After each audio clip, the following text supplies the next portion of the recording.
नमस्कार सर्व विद्यार्थ्यांना. आपण घटनात्मक इतिहासाचा अभ्यास करत होतो आणि 1935 पर्यंतचे कायदे आपण अभ्यासले. त्याच्या टेस्ट घेतल्या. दुसऱ्याच टेस्टला खूप कमी जण हजर होते रविवारच्या.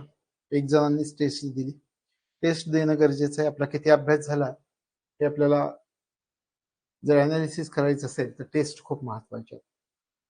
आणि टेस्टमधून मार्क जरी कमी मिळाले तर निश्चितपणे त्याच्यात सुधारणा कशी करायची हे लक्षात यायला सुरुवात होतं. आणि ही आपण जी स्पर्धा परीक्षा देतो, राज्यसेवा किंवा यूपीएससी किंवा तुम्ही कंबाईनची देत असाल तरी सुद्धा त्याच्यामध्ये सगळ्यात महत्वाचं की एक्झाम ओरिएंटेड प्रॅक्टिस असणं गरजेचं. प्रश्न कसे विचारले जातील, आपली वाचण्याची पद्धत कोणती आहे, तर या गोष्टी कशा कळतात तर प्रश्नांच्या माध्यमातून कळतात.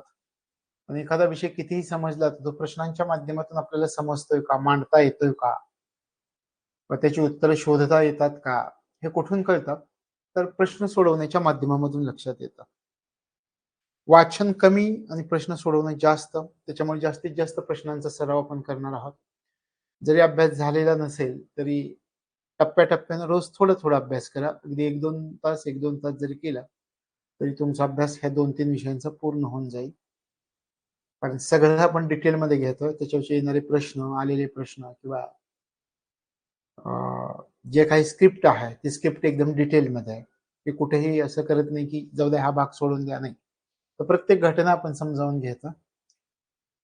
तर 1935 पर्यंतचे कायदे आपण अभ्यासले.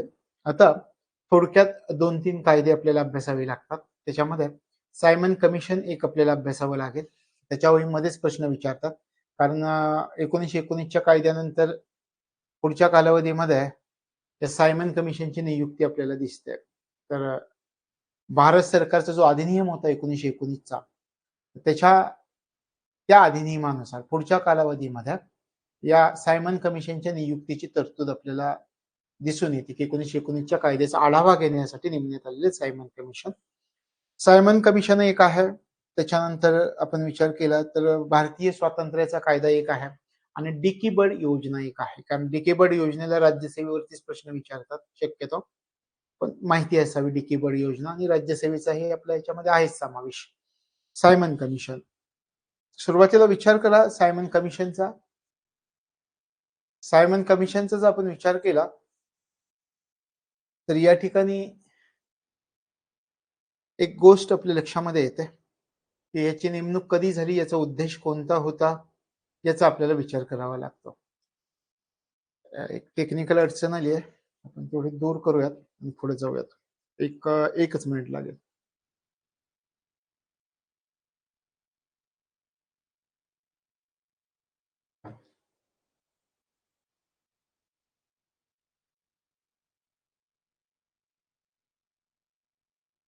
प्रश्नाला पाठ.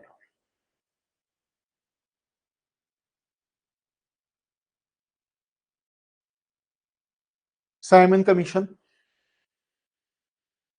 चर्चा करूयात. हे अडचण टेक्निकल अडचण जोपर्यंत सुटेत नाही तोपर्यंत आपण चर्चा करूयात. सायमन कमिशन कधी नेमलं होतं, कोणाच्या अध्यक्षतेखाली नेमलं होतं, सदस्य किती होते आणि या कमिशनला मोठ्या प्रमाणात विरोध कसा झाला आणि या कमिशनने कोणत्या शिफारशी केल्या होत्या आणि त्या शिफारशींवर चर्चा करण्यासाठी कशा प्रकारे गोलमेज परिषदा 3 झाल्या, याचा थोडक्यात विचार आपल्याला या सायमन कमिशनच्या अभ्यासामध्ये करावा लागतो. स्क्रीन बंद. सायमन कमिशनचा जर आपण विचार केला, सुरुवातीला आपण अभ्यासूयात.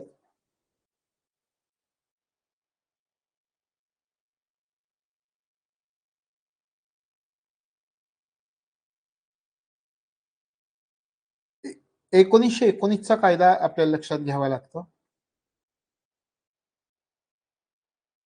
1919चा कायदा. 1919चा कायदा लक्षात घेताना एक काय तरतूद केली होती पहा. 1919चा जो कायदा होता त्या कायद्याचा आढावा घेण्यासाठी पुढं नेमण्यात आलेलं हे सायमन कमिशन. स्थापना कधी झाली याचा जर तुम्ही विचार केला तर याची स्थापना 1927 मध्ये याची स्थापना झाली. आता 1927 मध्ये याची स्थापना झाली. याच्या अध्यक्षांचा आपल्याला विचार करावा लागतो.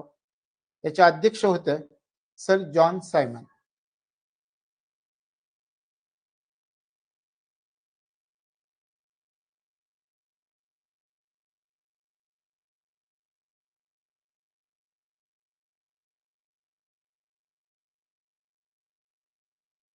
हे पण चालेल.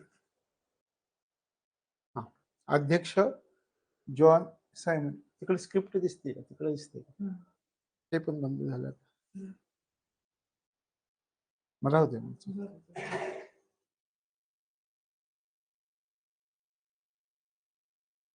जॉन सायमन हे अध्यक्ष म्हणून आपल्याला ओळखता येतात. आता याच्यावरती याचा जर आपण विचार केला की सायमन कमिशनचा, तर सायमन कमिशन मध्ये एकही भारतीय सदस्याचा समावेश नव्हता. म्हणजे याला विरोध का झाला याचा जर विचार केला तर आपल्याला सांगता येतं त्याच्यामध्ये एकही भारतीय सदस्याचा समावेश नव्हता. याला विरोध झालेला आपल्याला दिसून येतो. त्याच्यामध्ये सदस्यांची संख्या किती होती? 7 सदस्य होते. याच्यामध्ये सदस्य 7 होते. त्याच्यानंतर अहवाल कधी सादर केला सायमन कमिशनने?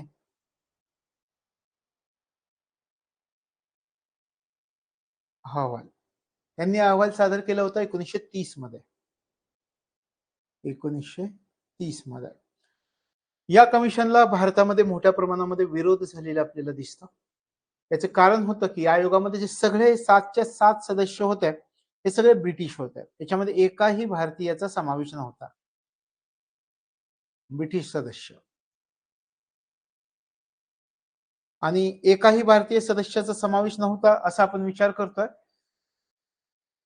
त्याच्यामुळे विरोध झाला आणि मग या आयोगानं कोणत्या शिफारशी केल्या हे आपल्या परीक्षेच्या दृष्टिकोनातून महत्वाच्या ठरतात.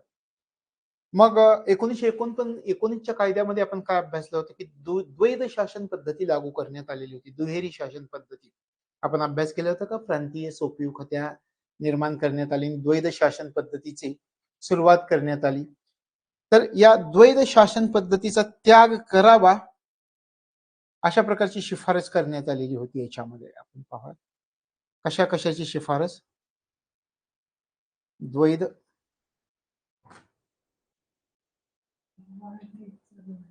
शासन पद्धतीचा त्याग करावा. ही जी द्विदल शासन पद्धती व द्वैध शासन पद्धती 1919च्या कायद्यानं सुरू झाली आहे ती शासन पद्धती बंद करावी अशा प्रकारची शिफारस या सायमन कमिशनने केलेली दिसते. शिवाय त्यांनी सांगितलेलं होतं सायमन कमिशननी तुम्ही प्रांतांमध्ये जी शासन पद्धती वापरताय तर ती जबाबदार शासन पद्धतीचा वापर केला जावा.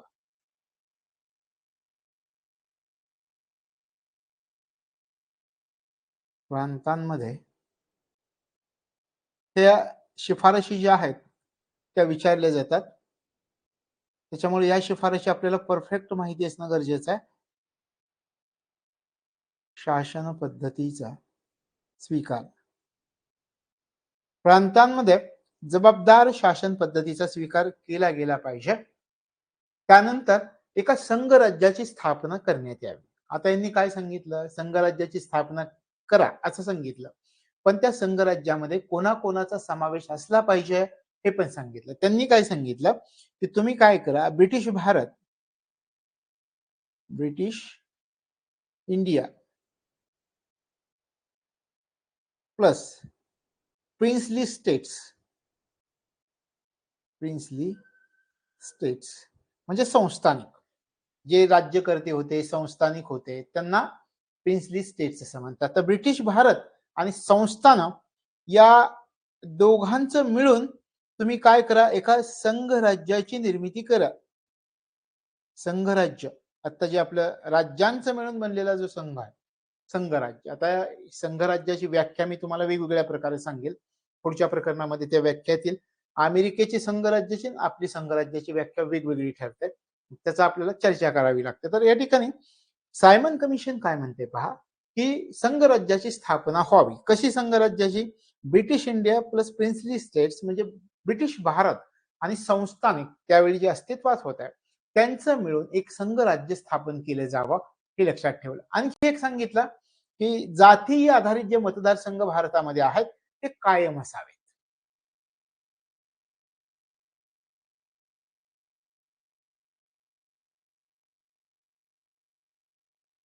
जातीय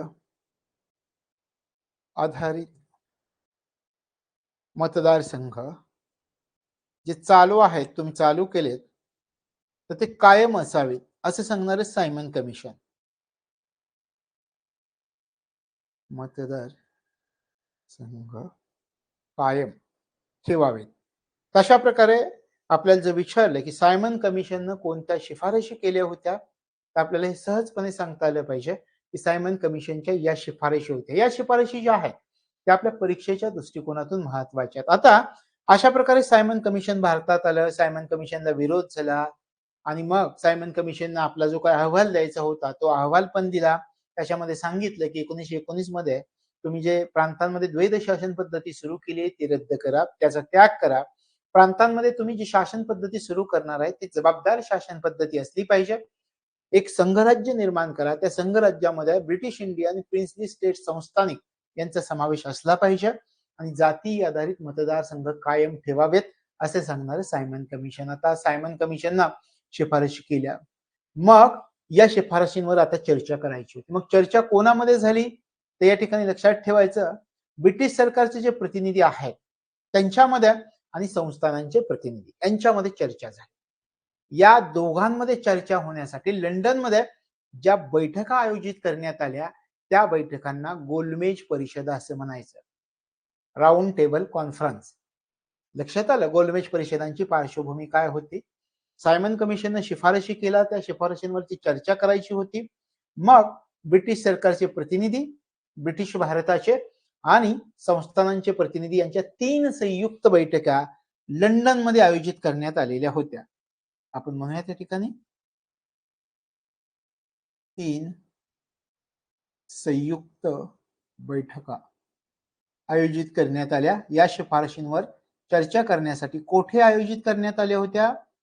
लंडन मध्ये आयोजित करण्यात आलेल्या होत्या. यांनाच आपण काय म्हणतो? गोलमेज परिषदा. गोलमेज परिषद.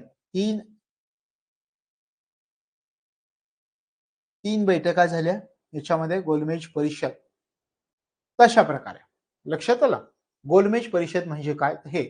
तशा प्रकारे मग गोलमेज परिषदेमध्ये या ज्या काही शिफारशी होत्या त्या शिफारशींमध्ये चर्चा झाली. एक श्वेतपत्रिका काढली गेली दोघांची मिळून, व्हाईट पेपर आपण त्याला म्हणतो. आणि मग ती श्वेतपत्रिका विचारार्थ कुठे पाठवली गेली तर ब्रिटिश संसदेमध्ये पाठवली गेली. तशा प्रकारे हे सायमन कमिशनचं काम होतं, हे लक्षामध्ये ठेवायचं. आणि मग ते ब्रिटिश संसदेमध्ये पाठवलं गेलं. तिथले एक संयुक्त निवड समिती एक होती. त्या संयुक्त निवड समितीनं या ज्या शिफारशी पाठवल्या होत्या ब्रिटिश संसदेकडे त्या शिफारशींवरती विचार केला आणि पुढे मग आपल्याला 1935 चा भारत सरकारचा कायदा आणलेला दिसतो. हा 1935 चा भारत सरकारचा जो कायदा आहे 1919 नंतर आलेला तो अशा प्रकारे यावर आधारित होता, हे लक्षात ठेवायचं आहे. लक्षात आलं? लक्षात राहील. याच्यावरती एखादा मुद्दा मधून प्रश्न विचारला जातो. मग हे आपल्याला सगळं माहिती असणं गरजेचं आहे की बाबा सायमन कमिशन असं बी होतं, 1919 नंतर आलं, त्यांनी शिफारशी केल्या. त्या शिफारशींच्या आधारावरती 3 संयुक्त बैठका लंडन मध्ये झाल्या. त्या इंग्लंडच्या संसदेपुढे ठेवल्या गेल्या. तिथे एक संयुक्त समितीने त्याच्या विचार विमर्श केला आणि त्याच्या आधारे 1935 चा भारत सरकारचा कायदा आणण्यात आला. अशा प्रकारे आपण 1935 चा भारत सरकारचा कायदा अभ्यासला होता. पुढच्या प्लॅनकडे आपण जातात. सायमन कमिशन डिक्की बर्ड योजना. याच्यावरती खूप खोचक प्रश्न विचारू शकतात आणि राज्यसेवेला विचारतील, कंबाईनला विचारण्याची शक्यता खूप कमी. पण डिक्की बर्ड योजना समजायला खूप सोपी, फक्त त्यातल्या कॉन्सेप्ट आपल्याला घटना व्यवस्थित माहिती असणं गरजेचं आहे. डिक्की बर्ड योजना सुरुवातीला विचारायचं म्हणाला की डिक्की बर्ड योजना जी सुरू झाली ती कोणी तयार केली होती? डिक्की बर्ड योजना, डिक्की बर्ड योजना तयार कोणी केली? डिक्की बर्ड योजना सादर कोणी केली? डिक्की बर्ड योजनेमध्ये नेमकं काय होतं? डिक्की बर्ड योजनेवर भारतीयांनी नेमकी कोणती प्रतिक्रिया दिली? आणि शेवटी डिक्की बर्ड योजना याला एक वेगळं नाव दिलं भारतीयांनी, ते कोणतं होतं आणि भारतात लागू झाली का? असे 5-6 प्रश्न स्वतःला विचारलं मग डिक्की बर्ड योजनेचे सगळी उत्तर आपल्याला सापडायला सुरुवात होते. ठीक आहे, आपण एक एक विचारायला सुरुवात करूयात. सुरुवातीला आपण असं विचारूयात की डिक्की बर्ड योजना कोणी आणली होती, कोणी तयार केली होती? तर आपल्या पहिल्या प्रश्नाचं उत्तर आहे डिक्की बर्ड योजना माउंट बॅटन यांनी तयार केलेली होती. हे तुम्हाला माउंट बॅटन दिसतात पहा, माउंट बॅटन यांनी तयार केली होती. झाला पहिला प्रश्न. या योजनेला एक नाव दिलं होतं. याला बाल्कन योजना आणि इस्मा योजना या नावाने सुद्धा ओळखलं जातं. बाल्कन योजना किंवा इस्मा योजना या नावाने ओळखलं जातं. आता तुम्ही म्हणाल हे बाल्कन योजना म्हणजे काय, इस्मा योजना म्हणजे काय? बाल्कन योजना याच्यामध्ये ही जी योजना भारतीयांपुढे सादर केली त्याच्यामध्ये देशाचे तुकडे होण्याची शक्यता असते. मग ज्यावेळी एखाद्या देशाची तुकडे होण्याची प्रक्रिया असते त्याला बाल्कन असं म्हटलं गेलं आहे आंतरराष्ट्रीय पातळीवरती. मग या ही जी योजना सादर केली भारतीयांसमोर त्याच्यामध्ये देशाचे तुकडे होण्याची शक्यता होती म्हणून भारतीयांनी ह्या योजनेला बाल्कन योजना असं म्हटलं. इस्मा योजना असं का म्हटलं? हेस्टिंग्ज इस्मे होते त्यांचं नाव, तर त्यांनी ही योजना सादर केली होती. त्यांनी सादर केली म्हणून याला इस्मा योजना असं सुद्धा म्हणतात. लक्षात आलं? माउंटबॅटन यांनी सादर केली. कशाविषयी योजना होती? आता हा प्रश्न पहा, तुम्हाला आणखी एक त्याच्यामधून उत्तर शोधता येईल. योजना कशाविषयी होती? भारताच्या स्वातंत्र्याची योजना होती. तुम्हाला जर विचारलं डिकी बर्ड योजना कशाशी संबंधित होती? भारताच्या स्वातंत्र्यासाठी योजना होती.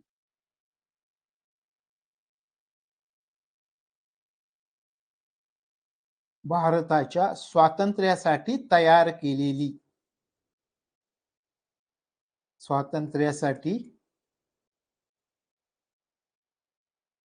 तयार केलेली योजना. लक्षात आलं? बघा, एक एक कॉन्सेप्ट तुमची क्लिअर होती का? माउंटबॅटन योजना काय होती? भारताच्या स्वातंत्र्यासाठी तयार केली होती. माउंटबॅटन यांनी तयार केली होती. हिलाच बाल्कन योजना असं म्हणतात, हिलाच इस्मा योजना म्हणतात. बाल्कन योजना का म्हणतात? आणि या योजनेमध्ये देशाचे तुकडे होण्याची शक्यता होती म्हणून बाल्कन योजना म्हटलं गेलं. इस्मा योजना असं का म्हणतात? हेस्टिंग्ज इस्मे असं त्यांचं नाव होतं. यांनी ही योजना सादर केली होती म्हणून याला इस्मा योजना असं सुद्धा म्हटलं जातं. मग आपण या ठिकाणी म्हणूयात हेस्टिंग्ज इस्मे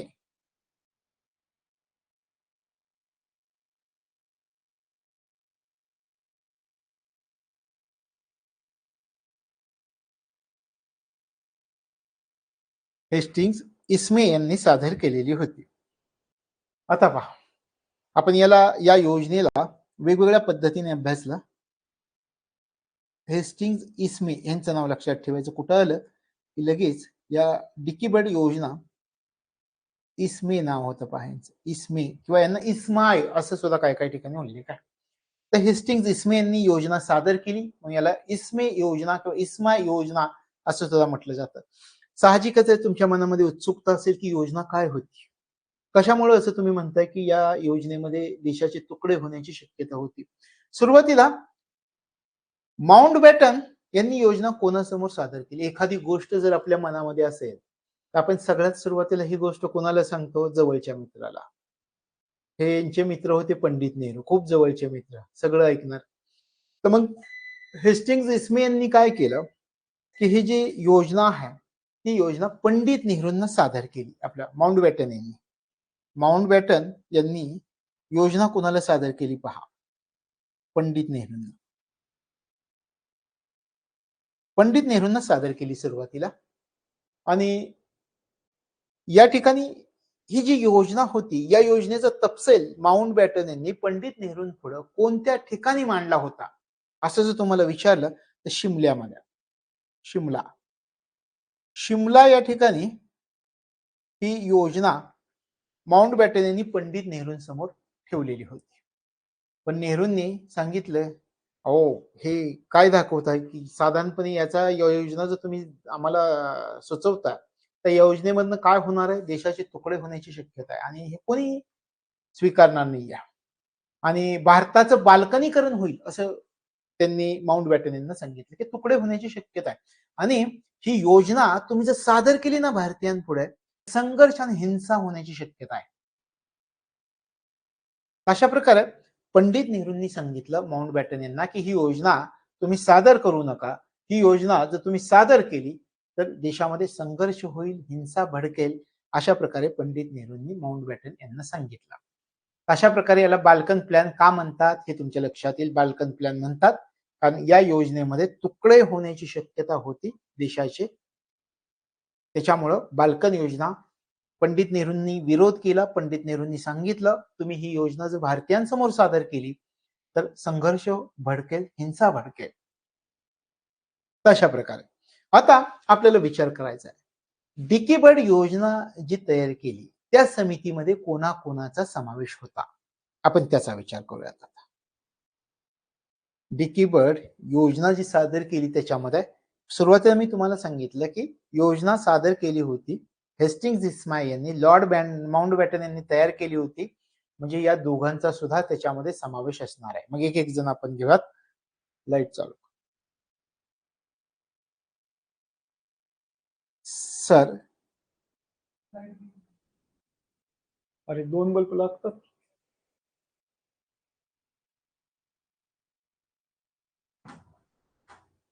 सर हेस्टिंग्स इस्मे हे एक होता. त्यानंतर लॉर्ड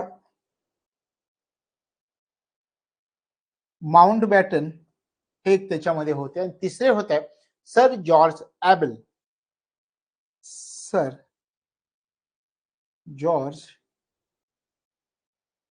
ॲबल या तिघांचा डिकी बर्ड योजना ज्यांनी तयार केली त्या समितीमध्ये कोणाकोणाचा समावेश होता हे जर आपल्याला विचारलं या ठिकाणी sir Hastings Ismail, Lord Mountbatten, sir George able या तिघांचा समावेश होता हे लक्षामध्ये ठेवायचं. लक्षात आलं. आता आपण याच्यावरती चर्चा करूयात की तुमच्या लक्षात आलं कोणाकोणाचा समावेश होता. तुम्ही म्हणाल की योजना तयार केली, देशाचे तुकडे होणार होते, पण याच्यातला मुख्य प्रस्ताव काय ठेवला होता? कारण माउंटबॅटन यांनी पंडित नेहरूंपुढे काहीतरी मुख्य प्रस्ताव ठेवलेला असणार आहे. कुठला? या योजनेमध्ये असं होतं सांगितलं की ही योजना जी असणार आहे ती भारतीय स्वातंत्र्याची योजना आहे. पण या योजनेमध्ये अशा तरतुदी होत्या, उदाहरणार्थ प्रत्येक प्रांताला वेगळं राहण्याचा अधिकार होता, प्रत्येक राज्याला स्वतःला स्वतंत्र करण्याचा अधिकार होता. शिवाय ही योजना जी आहे त्या योजनेचा जर विचार केला असं सांगितलं होतं की समजा संघराज्य जरी स्थापन झालं तरी त्याच्यामधून बंगाल आणि पंजाब हे जे दोन प्रांत आहेत ते दोन प्रांत स्वतःचं विभाजन करू शकतात, स्वतःच्या विभाजनाविषयी निर्णय घेऊ शकतात.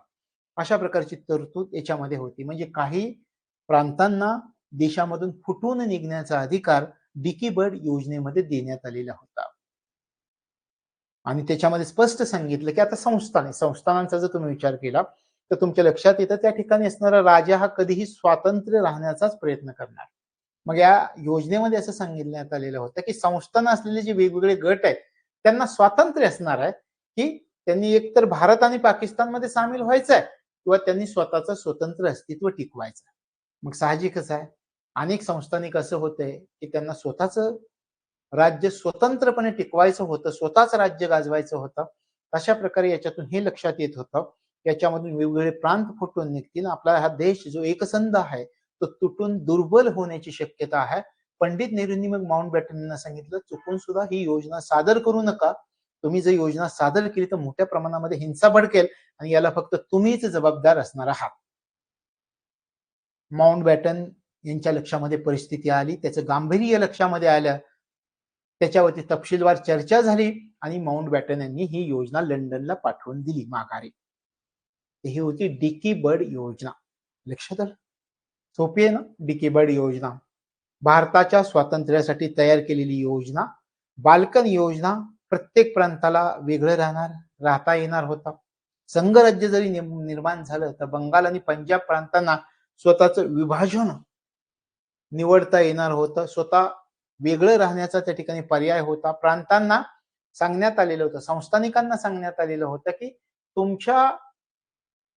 तुम्हाला स्वातंत्र्य आहे, एक तर भारत पाकिस्तान मध्ये सामील व्हा अन्यथा तुम्ही काय करा स्वतंत्र राहा. अशा प्रकारे स्पष्ट सूचना त्या ठिकाणी दिल्या गेलेल्या होत्या. तर ही आहे डिकी बर्ड योजना. तर या योजनेवरती कधी विचारलं तर या कॉन्सेप्ट या ठिकाणी लक्षामध्ये ठेवायच्या. याच्यानंतर भारतीय स्वातंत्र्याचा कायदा. भारतीय स्वातंत्र्याचा कायदा आता भारतीय स्वातंत्र्याचा कायदा म्हटलं की सुरुवातीला हा कायदा काय होता, तर स्वातंत्र्य प्राप्तीनंतर काय तरतुदी असतील, ब्रिटिश यांचा भारतावरती कोणतेही वर्चस्व राहणार नव्हतं, सार्वभौम राहणार होतं. त्या संबंधी काय काय तरतुदी असतील हे भारतीय स्वातंत्र्याच्या कायद्यामध्ये सांगितलेलं होतं. त्याला आपण म्हणतो भारतीय स्वातंत्र्याचा कायदा. सुरुवातीला विचार करा, हा जो कायदा आहे तो कायदा संमत कधी झाला, याचा जर तुम्ही विचार केला तर हा कायदा 18 जुलै 1947 मध्ये संमत झालेला होता. इंग्लंडच्या पार्लमेंटमध्ये हे बिल मांडलं गेलं आणि त्यावेळी त्या ठिकाणचे जे पंतप्रधान होते त्याचं नाव होतं क्लेमेंट ॲटली. यांनी 18 जुलै 1947 ला या कायद्याला मान्यता दिलेली होती. म्हणून आपण म्हणतो कायदा कधी संमत झाला, कायदा संमत 18 जुलै 1947 मध्ये. पहिल्यांदा तुमच्या लक्षात आलं. त्यावेळी पंतप्रधान कोण होते इंग्लंडचे? क्लेमेंट ॲटली हे पंतप्रधान होते. क्लेमेंट ॲटली हे पंतप्रधान होते. लक्षात आलं. आता या कायद्याचं महत्व काय ते आपण समजावून घेऊया. आपण म्हटलं की कायदा संमत झाला, त्याचं बिल इंग्लंडच्या पार्लमेंटमध्ये मांडलं गेलं, क्लेमेंट ॲटली पंतप्रधान होते. त्यांनी 18 जुलै 1947 मध्ये या कायद्याला मंजुरी दिली, मान्यता दिली आणि त्या कायद्याचं रूपांतर किंवा त्या विधेयकाचं रूपांतर पुढे कायद्यामध्ये झालेलं आपल्याला दिसून येतं. आता या कायद्याचं महत्व काय होतं? आपण म्हटलं भारतीय स्वातंत्र्याचा कायदा. पहिली गोष्ट आपल्या डोक्यामध्ये येते की भारताची फाळणी झाली. भारताची फाळणी झाली. भारत आणि पाकिस्तान हे दोन राष्ट्र निर्माण झाली, दोन देशांना स्वातंत्र्य दिलं गेलेलं होतं त्यावेळी. त्याच्यानंतर जर आपण विचार केला आणि सांगितलं स्पष्टपणे, आता हा जो स्वातंत्र्याचा कायदा होता त्याच्यामध्ये सांगितलं की 15 ऑगस्ट 1947 नंतर जे ब्रिटिश सरकारचं तुमच्यावरती याच्या अगोदर जे राज्य होतं, तर 15 ऑगस्ट 1947 नंतर या दोन्ही राष्ट्रांवर ब्रिटिश सरकारची कोणतीही जबाबदारी राहणार नाही. तुम्ही दोघंही पूर्णपणे स्वातंत्र्य आहात, असं या भारतीय स्वातंत्र्याच्या कायद्यामध्ये सांगण्यात आलं. मग भारतीय स्वातंत्र्याच्या कायद्यामध्ये आपल्याला काय काय अभ्यासता येतं? आपण या ठिकाणी म्हटलं, एक तर फाळणी झाली भारताची. दुसरी गोष्ट आपण या ठिकाणी असं म्हणतात की दोन राष्ट्र निर्माण झाली, भारत पाकिस्तान या दोन राष्ट्रांची निर्मिती झाली. आता हे 14 ऑगस्ट, हे 15 ऑगस्ट आपल्याला माहिती आहे. आणि सांगितलं की 15 ऑगस्ट नंतर 15 ऑगस्ट नंतर या दोन्ही राष्ट्रांसंबंधी ब्रिटिश सरकारची जबाबदारी संपलेली आहे. दोन्ही राष्ट्र स्वतंत्र आहेत असं सांगितलं गेलं. त्यानंतर सांगितलं गेलं की स्वतंत्र या दोघांना स्वातंत्र्य मिळालं, दोन्हींना. ब्रिटिश सरकारची जबाबदारी संपली, पण एक गोष्ट सांगितली की अजूनपर्यंत तुमच्या दोन्ही राष्ट्रांची नवीन घटना तयार झालेली नाहीये. मग काय करायचंय? जोपर्यंत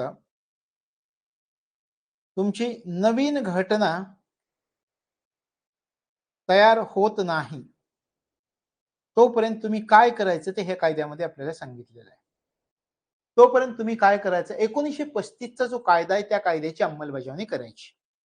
नवीन घटना तयार होईपर्यंत दोन्ही राष्ट्रांनी, आपण जो 1935 चा कायदा अभ्यासला, 1935 च्या कायद्याची अंमलबजावणी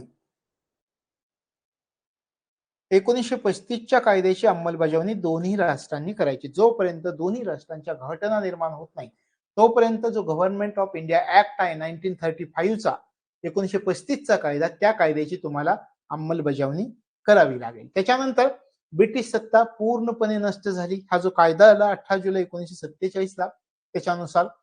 आणि आपल्याला या ठिकाणी सांगता येईल की ही जी दोन राष्ट्र आहेत, भारत आणि पाकिस्तान, ही दोन्ही सार्वभौम राष्ट्र निर्माण झाली. सार्वभौम राष्ट्रांची निर्मिती. स्वातंत्र्याच्या कायद्यानं दोन सार्वभौम राष्ट्रांची निर्मिती झालेली आपल्याला दिसते. सार्वभौम म्हणजे काय? कोणाच्याही अंतर्गत दबाव, बाह्यगत दबाव, कुठल्याही दबावाशिवाय स्वतः निर्णय घेणे, त्याला आपण म्हणतो सार्वभौम. लक्षात आलं? अशा प्रकारे दोन स्वतंत्र आणि सार्वभौम राष्ट्राच्या आता यांच्या दोन्ही राष्ट्रांवरती कोणाचाही दबाव नव्हता. ब्रिटिश सरकारचे कायदे चालणार नव्हते. दोघांनी स्वतंत्र निर्णय घ्यायचे होते, हे लक्षामध्ये ठेवायचं आहे. आता आपण भारतीय स्वातंत्र्याचा जो कायदा आहे त्याच्यामध्ये आणखी काय काय होतं त्याचा विचार करूया. एक प्रश्न तुम्हाला असं विचारतील की भारतीय स्वातंत्र्याच्या कायद्यामध्ये कोणकोणत्या गोष्टींचा तपशील होता, तपशील आढळून येतो किंवा कोणकोणत्या गोष्टींचा तपशील देण्यात आलेला होता. काही गोष्टींचा तपशील दिलेला होता. उदाहरणार्थ पहा, स्वातंत्र्याचा कायदा झाला, ब्रिटिशांचं भारतावरचं पाकिस्तानचं वर्चस्व नष्ट झालं ब्रिटिशांचं. आता जे सैनिक होते भारतामध्ये ब्रिटिशांचे त्यांचं काय करायचं, जे वरिष्ठ सनदी नौकर या ठिकाणी काम करत होते त्यांचं काय केलं जाईल, फाळणीची यंत्रणा कोणत्या प्रकारे असणार आहे, आता गव्हर्नर जनरलचे अधिकार कोणते असणार आहेत, कारण दोन्ही राष्ट्रांना स्वातंत्र्य मिळालंय. ब्रिटिश सैन्य जे भारतामध्ये आहे त्यांना जे इंग्लंडला पाठवायचं आहे त्याची योजना काय असणार आहे, अशा प्रकारचा जो तपशील आहे त्याच्याविषयी चर्चा केली गेली. म्हणून आपल्याला या भारतीय स्वातंत्र्याच्या कायद्यामध्ये कोणता तपशील देण्यात आलेला होता ते या गोष्टींविषयी तपशील भारतीय स्वातंत्र्याच्या कायद्यामध्ये नमूद केलेला दिसतो. मग एक एक गोष्ट पाहूयात की भारतीय स्वातंत्र्याच्या कायद्यामध्ये कोणत्या गोष्टींचा तपशील आढळून येतो. सैन्याविषयी तपशील आढळून येतो, सैन्य. त्यानंतर आपण म्हटलं वरिष्ठ सनदी नौकर,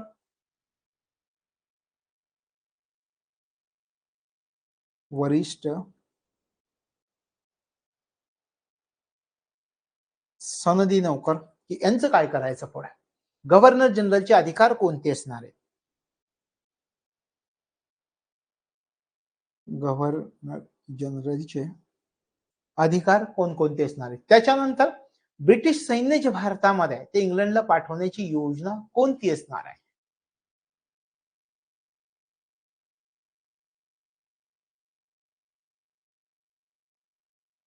ब्रिटिश सैन्याची इंग्लंडला पाठवण्याची योजना.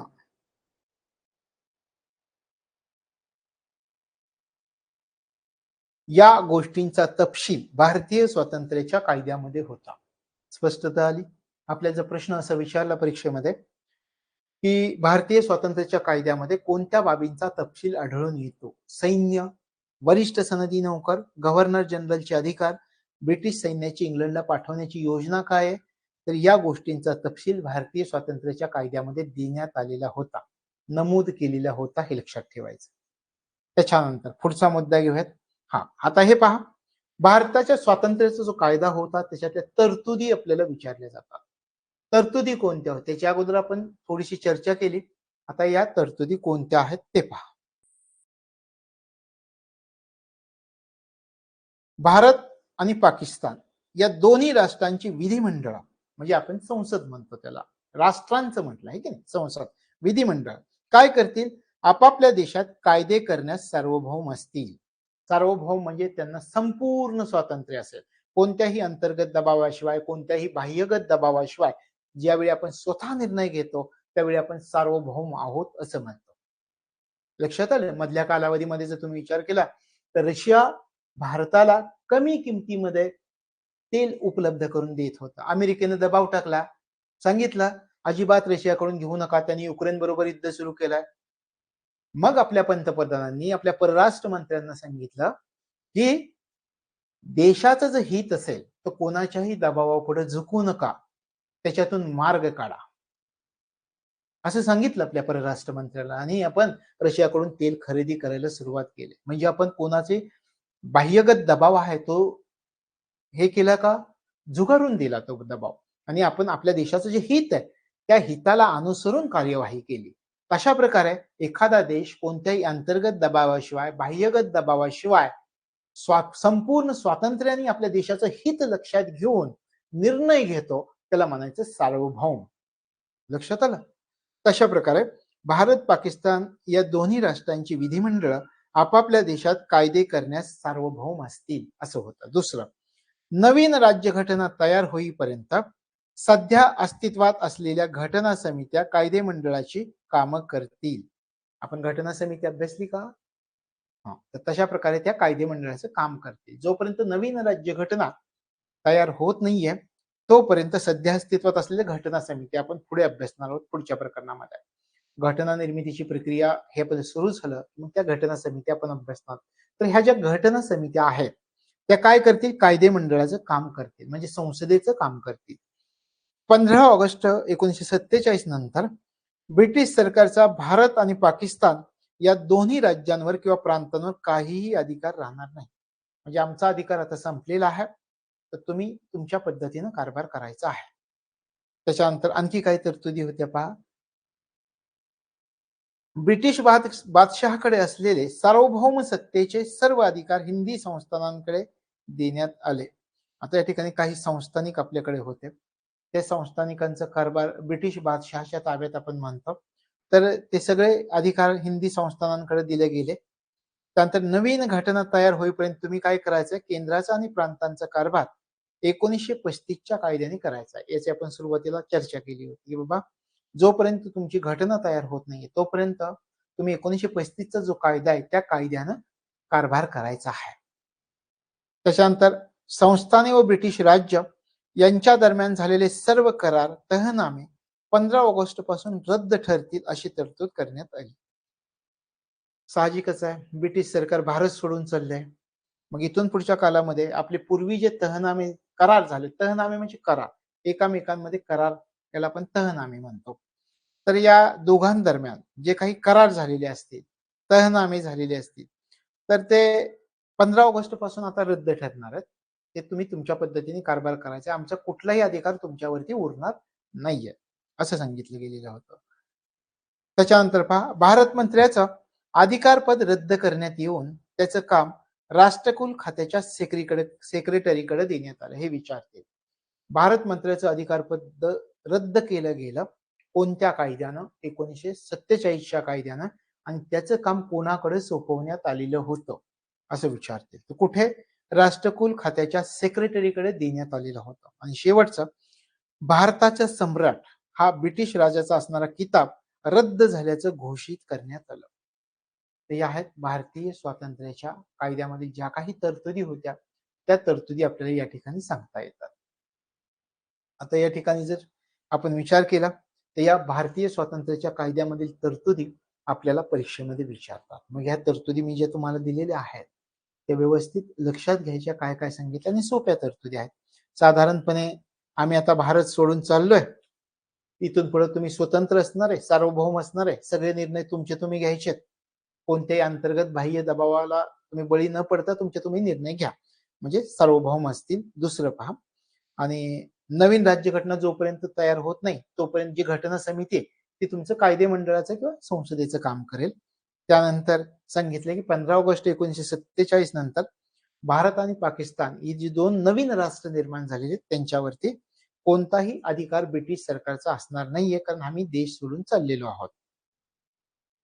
त्याच्यानंतर पहा ब्रिटिश बादशहाकडे असलेले सार्वभौम सत्तेचे सगळे अधिकार त्यांनी त्या राजाकडे संस्थानाकडे देऊन टाकले.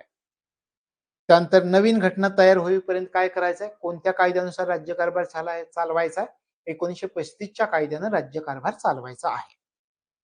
आवश्यकता वाटल्यास तुम्ही त्याच्यामध्ये बदल सुद्धा करू शकता. त्यानंतर संस्थान आणि ब्रिटिश राज्य यांच्या दरम्यान झालेले सर्व करार सगळे तह तुमचे जे झालेले आहेत ते 15 ऑगस्ट पासून रद्द आहेत. पण आता आमचा अधिकार संपलेला आहे. आणि भारत मंत्र्याचं अधिकारपद रद्द झालं हे लक्षात ठेवायचं. आणि त्याचं काम कुणाकडे दिलंय? तर राष्ट्रकुल खात्याच्या सेक्रेटरीकडे त्याचं काम दिलं गेलं हे लक्षात ठेवायचं. आणि भारताचा सम्राट हा ब्रिटिश राजाचा किताब रद्द झाल्याचं घोषित केलं गेलं. या तरतुदी आपण रिपीट का पाहिल्या? तर या महत्वाच्या आहेत परीक्षेच्या दृष्टिकोनातून म्हणून आपण रिपीट पाहिल्या. हे आणखी महत्वाचं भारतीय स्वातंत्र्याच्या कायद्यानुसार संविधान सभेमध्ये कोणते बदल झाले? अगदी सहजपणे विचार करता येतो. विचार करा संविधान सभेमध्ये कोणते बदल झाले? ब्रिटिशांनी जाताना काय सांगितलं होतं की आम्ही चाललो आता आमचा तुमच्यावरती अधिकार नाही तुम्हाला जसं वागायचंय तसं वागा. आपल्या भाषेत बोलतात जसं वागायचंय तसं वागा म्हणजे तुम्हाला पूर्ण स्वातंत्र्य आहे. आमचा कोणताही दबाव नाही. आपले जे एकामेकांमध्ये करार झाले तह झाली म्हणजे वचनं दिली आपण एकामेकांना ती सगळी रद्द आता आम्ही निघून चाललोय आमचं कोणतं सगळे करार तह सगळं रद्द झालेलं आहे. मग संविधान सभेवरती काय परिणाम झाला? संविधान सभा संपूर्ण सार्वभौम संस्था बनली. संविधान सभा म्हणजे काय? आपण त्या ठिकाणी अभ्यास करणार आहोत की घटना तयार करण्यासाठी लोकांनी निवडून दिलेले जे लोक आहेत ते या ठिकाणी असणार आहेत. मग ते जे कायदे बनवणार आहेत ते कायदे बनवण्यामध्ये ते सार्वभौम आहेत. ते कोणत्याही अंतर्गत दबावाशिवाय, कोणत्याही बाह्यगत दबावाशिवाय देशाचं हित लक्षात घेऊन आता कायदे करण्यास सक्षम आहेत. म्हणजे संविधान सभा पूर्णपणे सार्वभौम संस्था बनली. हे पहिला बदल आपण लक्षात घेऊयात.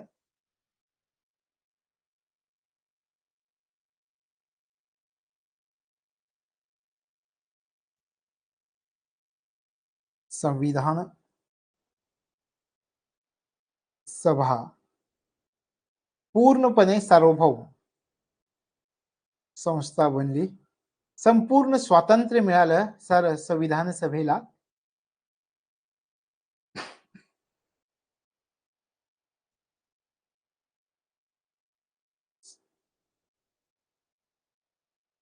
सार्वभौम संस्था बनली. पहिली गोष्ट तुमच्या लक्षात आली. आता संविधान सभा ही भारताची पहिली संसद बनली. कारण संसदेचं काम करू लागली. जोपर्यंत घटना निर्माण होणार नाही तोपर्यंत संसदेचं काम कोण करणार होतं? संविधान सभा करणार होतं. ठीक आहे. संविधान सभा संसद बनली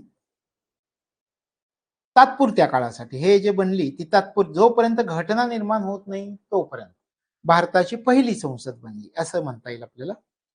तशा प्रकारे त्याच्यानंतर संविधान सभेची सदस्य संख्या कमी झाली.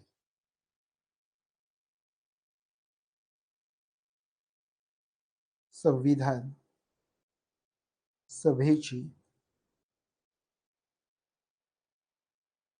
सदस्य संख्या कमी झाली. तुम्ही म्हणाल संविधान सभेची सदस्य संख्या कमी झाली म्हणजे काय? आता हे पुढे करत आपल्याला पुढच्या याच्यामध्ये पण मी तुम्हाला सांगतो. या ठिकाणी पूर्वी किती होती, नंतर ती कमी कशी झाली हे मी तुम्हाला सांगतो. पूर्वी होती 389 एवढी, कमी किती झाली? 299 एवढी झाली.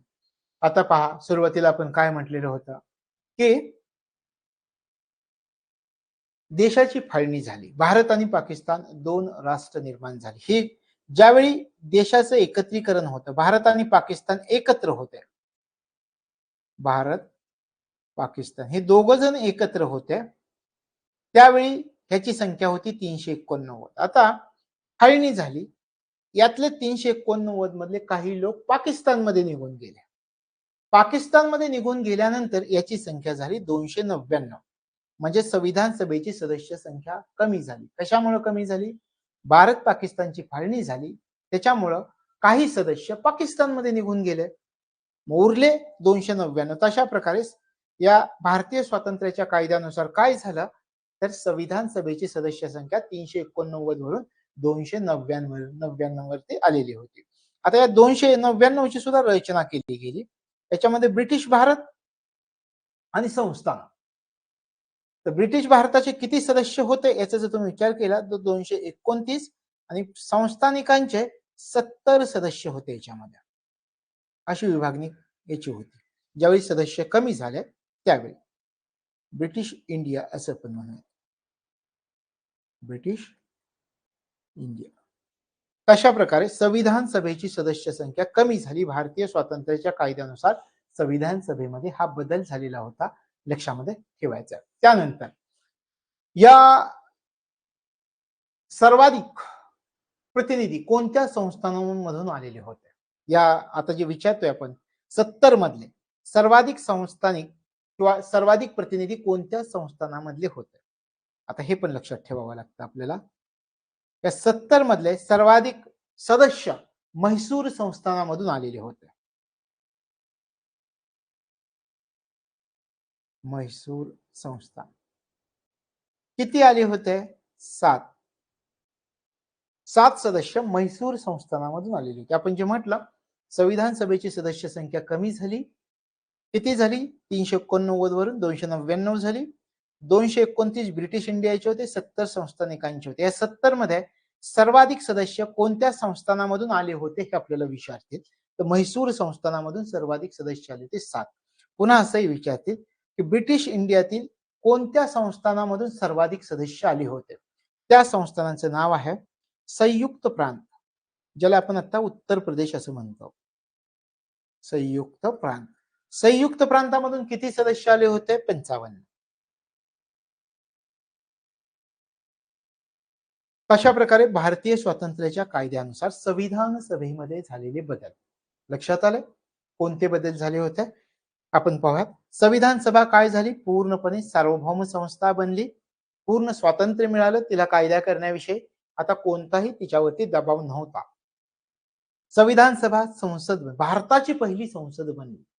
आपल्याला ह्या भारतीय स्वातंत्र्याच्या कायद्यानुसार संविधान सभेमध्ये झालेल्या बदलांमध्ये अशा प्रकारचं विधान येऊ शकतं की संविधान सभा पहिली भारतीय संसद बनली, असं वाक्य लक्षात ठेवायचं.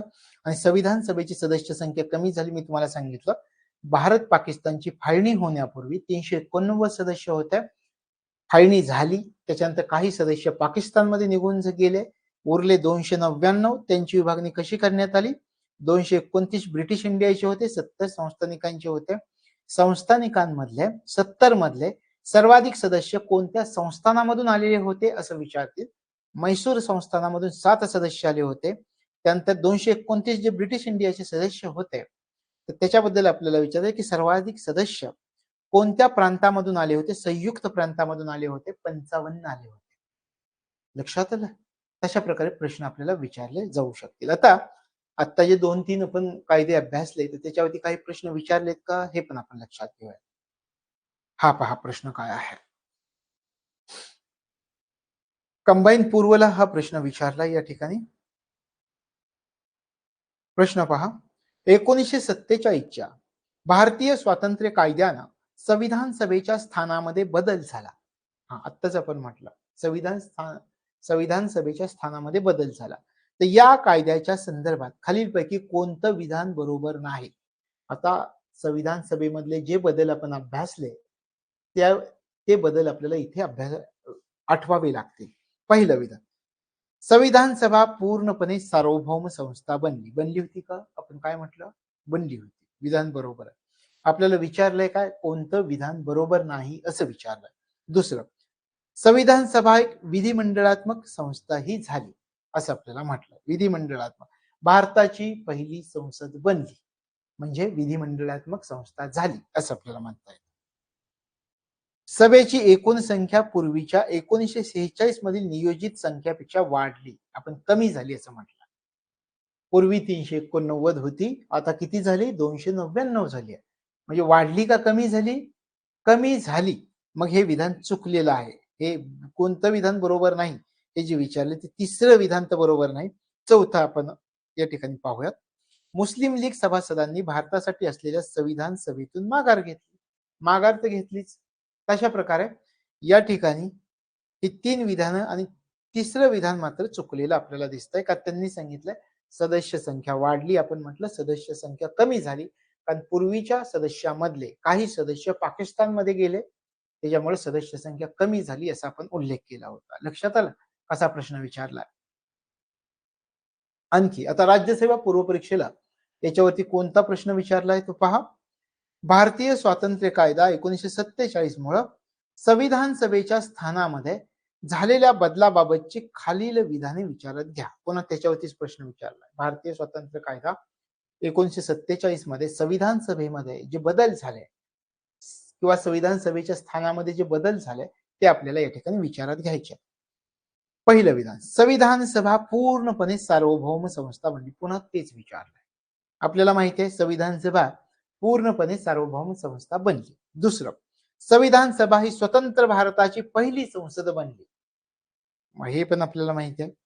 तिसरं, जेव्हा संविधान सभा विधिमंडळ संस्था म्हणून भरत असे तेव्हा तिच्या अध्यक्षस्थानी डॉक्टर राजेंद्र प्रसाद असत. या ठिकाणी आपण जर विचार केला या ठिकाणी आपल्याला उत्तर येतं की हे चुकीचं. विधिमंडळ संस्था म्हणून ज्यावेळेस काम करत असे त्यावेळी राजेंद्र प्रसाद नव्हते, हे लक्षामध्ये ठेवायचं. त्यानंतर संविधान सभेची सदस्य संख्या 389च्या तुलनेत 299 पर्यंत कमी झाली. हे विधान बरोबर आहे. म्हणजे कुठली कुठली विधानं बरोबर आहेत हे लक्षात घ्या. क फक्त आपल्याला चुकलंय. आपण काय म्हणतोय, विधिमंडळ संस्था, कायदेशीर काय.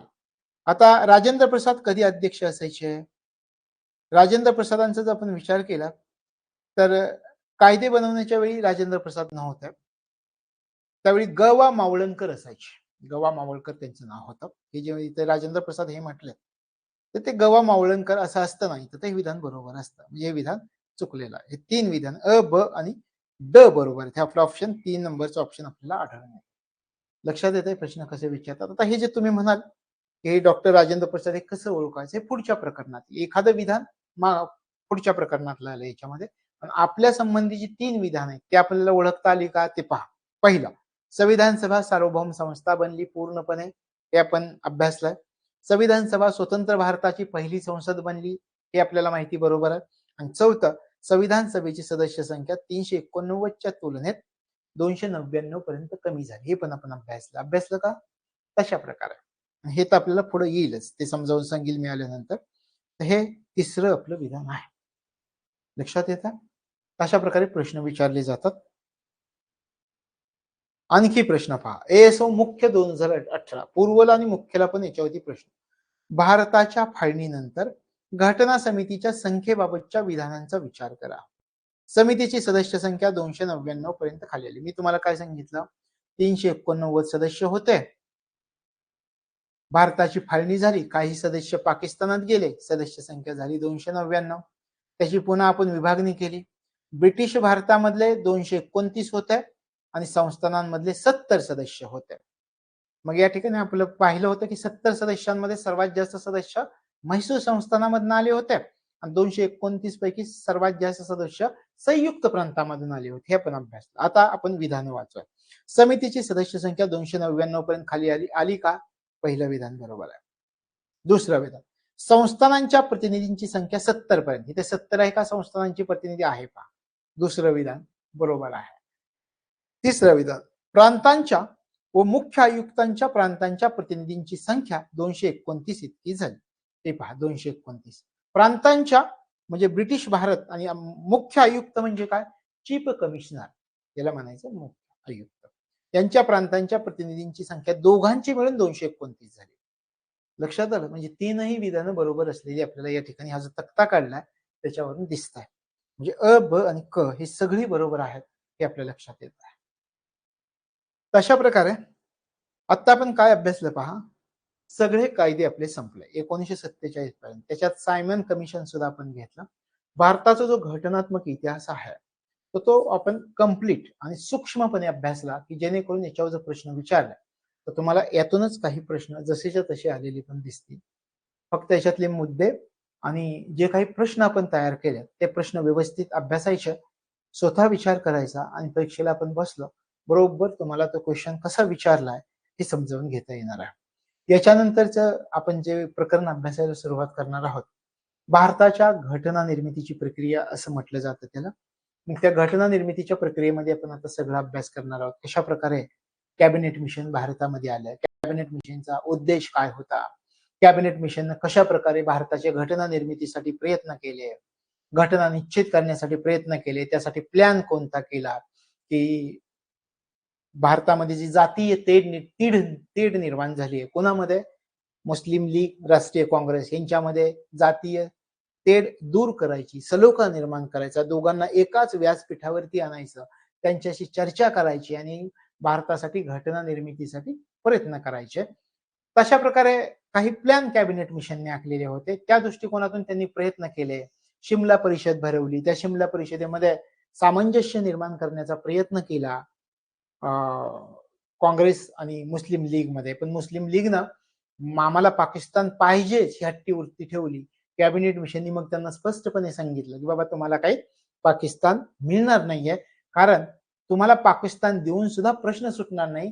कारण काय होईल की तुम्ही जरी पाकिस्तान आपण निर्माण केला तरी बहुसंख्य मुस्लिम जनता ही भारतामध्येच राहील आणि बहुसंख्य हिंदू जनता ही पाकिस्तानमध्येच राहील. म्हणजे फाळणी करून सुद्धा मूळ प्रश्न जो आहे तो सुटणार नाही, असं स्पष्टपणे कॅबिनेट मिशननी मुस्लिम लीगला सांगितलं. मुस्लिम लीगनं मग कॅबिनेट मिशनची योजना फेटाळून लावली. अशा प्रकारे सगळ्या त्या गोष्टींचा अभ्यास करायचा आहे. मग प्रत्यक्षात संविधान सभा कशी तयार झाली, संविधान सभेविषयी कोणी कोणी विचार मांडले होते, मग त्याच्यातील संकल्पना कोणी मांडली, मानवेंद्रनाथ रॉय यांनी संकल्पना मांडली म्हणजे काय केलं, महात्मा गांधीजींनी सर्वात प्रथम संविधान सभेची मागणी केली म्हणजे मग यंग इंडिया वर्तमानपत्रामधून केली का आणखी कोणत्या वर्तमानपत्रामधून केली, याचा अभ्यास आपल्याला करावा लागतो. भारतीय राष्ट्रीय काँग्रेसनं संविधान सभेची कधी मागणी केली, अशा प्रकारे या सगळ्या गोष्टींचा पंडित नेहरूंनी जो उद्दिष्टांचा ठराव मांडला तो नेमका काय होता, तशा प्रकारे आणि संविधान सभेने कोणते महत्वाचे निर्णय घेतले, संविधान सभेमधले महत्वाचे सदस्य कोण होते, त्याच्यामध्ये स्त्रिया किती होत्या, पुरुष किती होते, मग स्त्रिया ज्या होत्या त्या कुठकुठल्या प्रांतामधून कुठकुठल्या प्रांतामधून निवडून आल्या होत्या, तर याचा अभ्यास आपल्याला करावा लागतो आणि त्याच्यावरती प्रश्न आपल्याला विचारले जातात. तर हे सगळं आपण पुढच्या भागामध्ये अभ्यासणार आहोत. तर या ठिकाणी हा घटनात्मक इतिहासाचा आपला भाग या ठिकाणी प्रकरण संपतात. मग आपल्याला एक 15 ते 20 मिनिटं थांबावं लागणार आहे कारण नवीन प्रकरणाला नवीन एक व्हिडिओ तयार होईल आपला, त्याच्यामुळे आपण या ठिकाणी फक्त अर्धा तास थांबतो आणि 7:30 ला आता किती वाजले, हा 6:30 ला आपण नवीन प्रकरणाबरोबर सुरुवात करतो. या ठिकाणी आपण थांबतो.